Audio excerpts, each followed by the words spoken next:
The live feed on Rashawn's YouTube channel. Let's get into it, and let's get into third base. Second album, Derelicts of Dialect.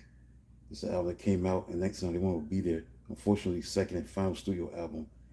Third base, if you don't remember third base, they kind of like one of the more forgotten groups in rap. When you look at, an interracial group, two white rappers and a black DJ, Prime Minister Pete Nice and MC Serch and DJ Richie Rich from New York. And this Derelicts of Dialect, this phrase, this title of the album, there's a lot of meaning to it. So I'm gonna break that down, then go over the songs and be that'll be it for this live stream. But this Derelicts of Dialect meant that it was about playing on the group's mission to craft intelligent, highly lyrical, old school hardcore rap, and distance themselves from watered down mainstream pop trends of the early 90s. That was one of the reasons why this title of the album was called that, the Derelicts of Dialect, because they was trying to reject pop rap, anti-commercialism, because by the early 90s, hip-hop was increasingly entering the mainstream, and third base felt artists were watering down their art for commercial radio play. A derelict is an abandoned or outcast item. By calling themselves Derelicts of Dialect, the group positioned themselves as outcasts who refused to conform to the static standards that were set by the masses, proudly refused to make a commercial pop rap album. Pride and complex vocabulary was one of the reasons why this album was called Derelicts of Dialect, because it refers to the way language is spoken, while dialect refers to the way language is spoken, while derelict is a play on their penchant for complex, slang heavy, and sometimes erratic wordplay.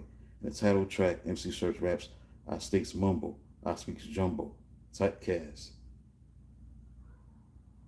ill the rhymer or trickster outcast of intellect on the derelict of dialect. I think Prime Minister Pete Nice said this verse. I think it's kind of like, I think it's a misspelled mistake.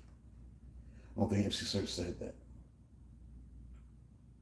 I might be wrong, but that's what I see.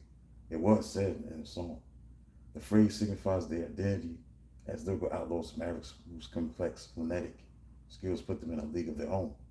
And third, and lastly, fighting for hip hop authenticity, because it was made up of two white rappers, MC Serch, Prime Minister Pete Nice, and a black DJ named Richie Rich. Third base frequently had to prove their authenticity to a skeptical hip hop community. The album's message was a staunch defense of rap's roots. This anti-pop stance is best summarized by the album's aggressive lead single, Pop Goes the Weasel, which was a direct attack on Vanilla Ice. He was a mainstream artist. He was doing his thing at the time. Ice Baby, for doing and exploring the culture. So that's what it is. That's what this album was called. Why it was called Derelicts of Dialect, because of what I just talked about. So this album was released on June 14th this month. Next Sunday will mark the 35th anniversary of this album. It was recorded through Def Jam Recordings, and the recording session was on Chun King Studios, Green Street Recording, Columbia Studios, New York City, from October 1990 to May 1991.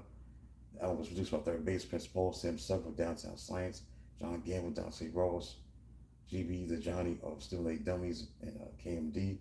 With guest appearances from Chuck Rock, KMD, and Nice Smooth. Pop Goes Weird, that was the hit song on it that came out in May 1991. And third base theme, aka Portrait of the Artist as a Hood. It was considered to be a critical success, very critical success.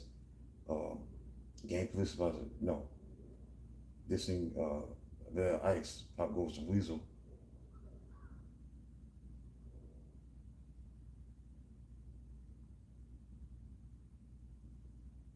It was number one hot rap song at that time.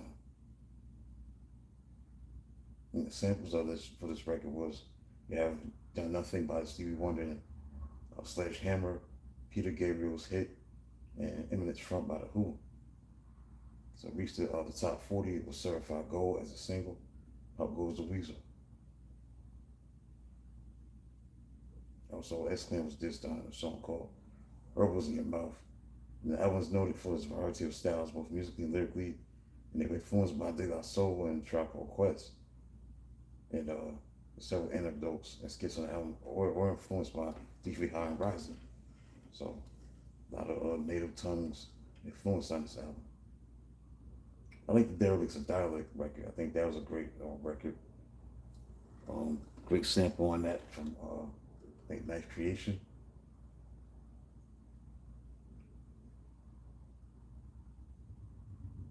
I think it was Bubblegum.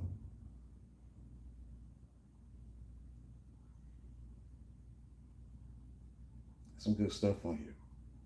A very underrated album. Great album.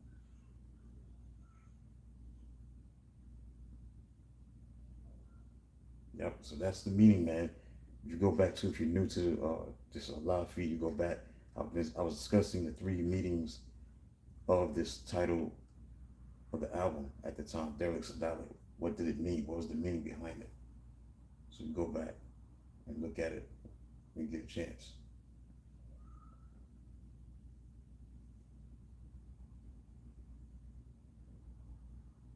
Unfortunately, this will be the last album from this duo.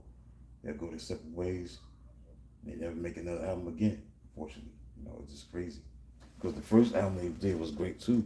The Cactus album, which came out in '89.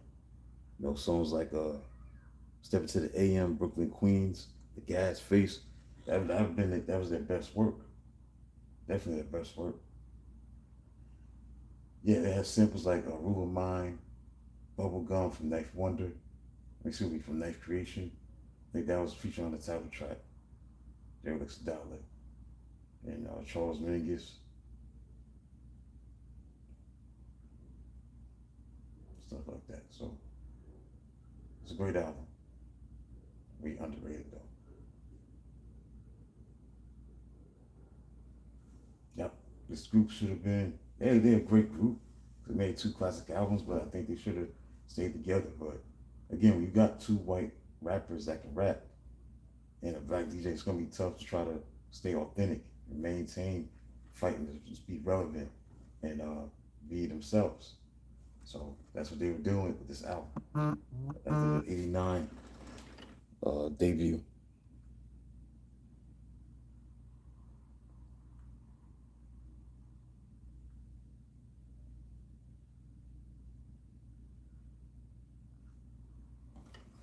Yep, so that's what it was at the time. Yeah, Derelicts of Dialect, Rule of Mine, Bubblegum, Night Creation. That was a group that was used as a sample for Derelicts of Dialect. That may be my favorite record on that on this album. But it's a great album. Definitely A plus. I was I'm concerned. Again, it's opinionated, but I think this is a big time album. All right, so that's it for this live feed about Derelicts of Dialect, the second album from Third Base. So that's it. I'll do another one at the bottom of the hour. Until then, talk to you soon.